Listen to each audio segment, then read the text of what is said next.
Patrick Dodson, is there some irony in the fact that you are at the United Nations where there is clearly some emphasis being put on hearing the voices of Indigenous people when you don't have a platform like that at home?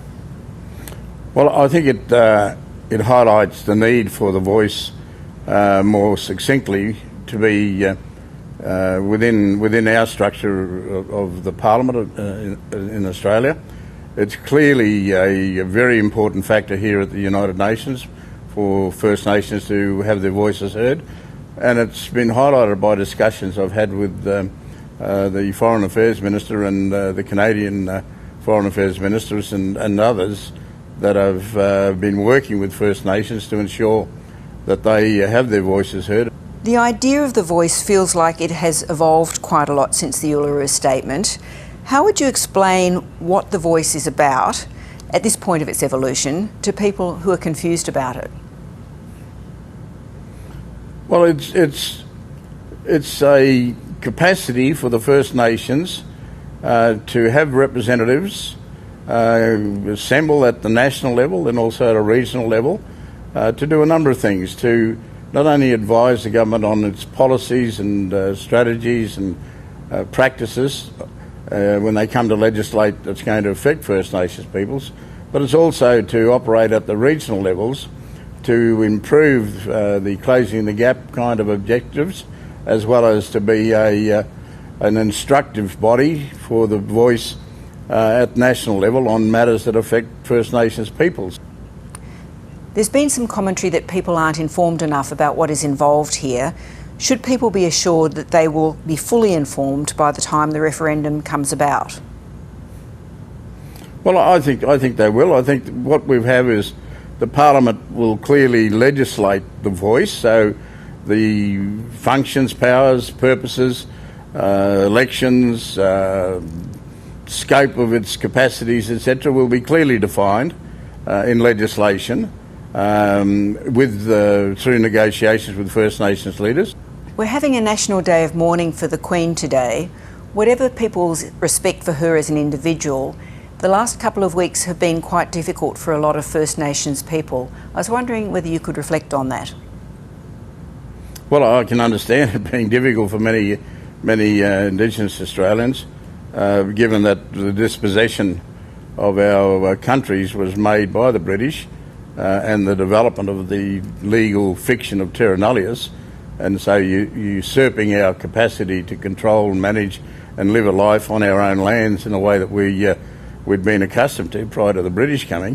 So I can imagine the Queen would represent all the worst things that have come from colonisation and from settlement policies and practices, stolen generations being one, bordering on genocide.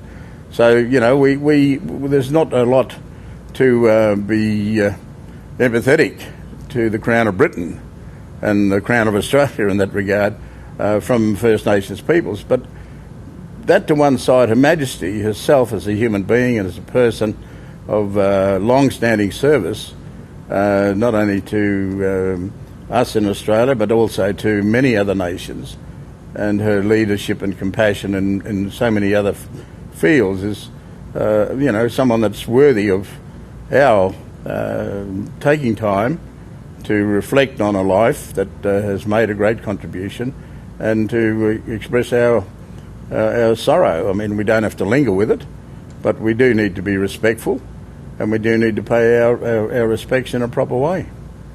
Some Indigenous people have been protesting by not observing the minute's silence. They said they've been silenced for too long already.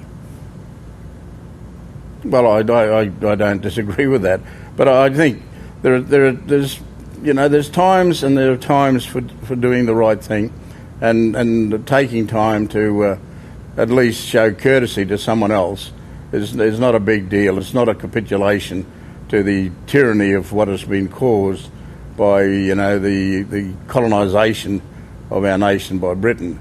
I mean, I think we've got to divorce that to some extent in respect for another human being who's died, and we do that as within our own custom.